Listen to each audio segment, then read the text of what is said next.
Hello, જય શ્રી કૃષ્ણ. કેમ છો બધા? આશા રાખું છું કે બધા મજામાં હશો. તો આજે આપણે બનાવીશું શિયાળાની ઠંડીમાં ગરમા ગરમ ખાવાની મજા પડી જાય એવું રાજકોટનું પ્રખ્યાત ચાપડી ઊંધિયું. તો ભરપૂર શાકભાજીથી બનતું એવું ચાપડી ઊંધિયું આપણે બનાવવાનું શરૂ કરીએ. તો એના માટે મેં અહીંયા આટલા શાકભાજી લીધા છે. અહીંયા મેં વટાણા, ફ્લાવર, કેપ્સિકમ, રીંગણા, બટેકા, વાલ અને થોડોક ગુવાર અને ગાજર. હવે તમારે વધારે તમારી પાસે શાકભાજી હોય લઈ શકો. હવે ટમેટાં અને ડુંગળી આપણે વઘારવા લઈશું આગળ. હવે આ રીતનું આપણે બધું જ શાકભાજી પહેલાં ઝીણું સમારી લઈશું આ રીતના. હવે એક કુકરમાં આપણે છે ને પહેલાં બધા જ શાકભાજી જે સમાર્યા છે એ આપણે એમાં નાખી દઈશું. અને છે ને આપણે જે વટાણા અને જે વાલ છે એને આપણે સાઈડમાં રાખી દઈશું અને એને આપણે જ્યારે ગ્રેવી બનાવશું ટમેટાં અને ડુંગળી તેમાં નાખશું. હવે આપણે બધું શાકભાજી ધોઈ અને આ રીતના થોડુંક પાણી નાખી અને સ્વાદ અનુસાર મીઠું નાખી અને આપણે એને બાફવા મૂકી દઈશું એમ. હવે આ રીતના આપણે એને ગેસ ઉપર બાફવા મૂકી અને ખાલી 2 સીટી આપણે કરશું એટલે છે ને આપણું સરસ શાકભાજી વફાઈ જશે. હવે ગ્રેવી કરવા માટે અહીંયા મેં 2 નંગ ટમેટાં ડુંગળી લીધી છે, એને ઝીણી ખમણી વડે આ રીતના ખમણી લીધું છે એટલે આપણી ગ્રેવી સરસ બનશે એમ. હવે આપણે એક ખાંડણીમાં 4-5 લસણની કળી, આદુના ટુકડા અને લીલા મરચાંના ટુકડા નાખી અને એને પણ આપણે સરસ ખાંડી અને પેસ્ટ આ રીતના બનાવી લઈશું એમ. હવે જ્યારે આપણું શાકભાજી બફાય છે ત્યાં સુધીમાં આપણે ચાપડીનો લોટ બાંધી લઈશું. હવે બનાવવા માટે આપણે ભાખરી બનાવતા હોય છે તે જાડો ઘઉંનો લોટ લઈશું અને એમાં આપણે 2 ચમચી જેટલા તલ નાખીશું. મોણ માટે આપણે તેલ નાખીશું. અહીંયા થોડુંક આપણે તેલ વધારે નાખવાનું છે. હવે સ્વાદ અનુસાર મીઠું નાખી અને એકદમ સરસ પહેલાં આપણે લોટમાં મોણને એકદમ મિક્સ કરી લઈશું. હવે આ રીતનો આપણે છે ને મુઠ્ઠી વળે ને એટલું મોણ નાખવાનું છે એટલે આપણી ચાપડી એકદમ સરસ પોચી બને એમ અને એકદમ સરસ ભૂકો થઈ જાય અને ખાવાની પણ ખૂબ મજા આવે.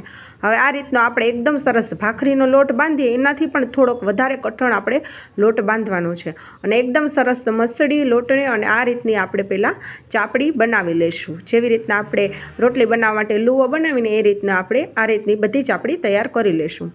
હવે આપણું શાકભાજી બફાઈ ગયું છે. આપણે આમાં થોડુંક પાણી નાખી અને આપણે જે પાઉંભાજી આપણે મેશ કરતા હોય એ રીતના આપણે છે ને એકદમ આ રીતના બધું શાકભાજી મેશ કરી લેવાનું છે.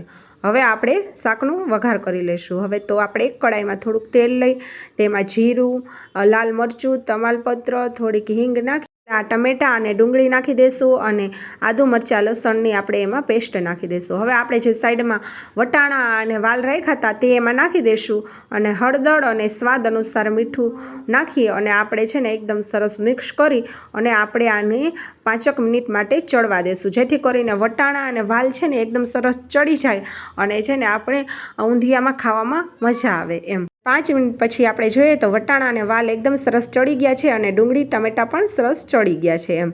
હવે આપણે ધાણા જીરું પાવડર, ગરમ મસાલો અને જે રીતની તીખાશ જોતી હોય એ પ્રમાણે લાલ મરચું પાવડર નાખશું.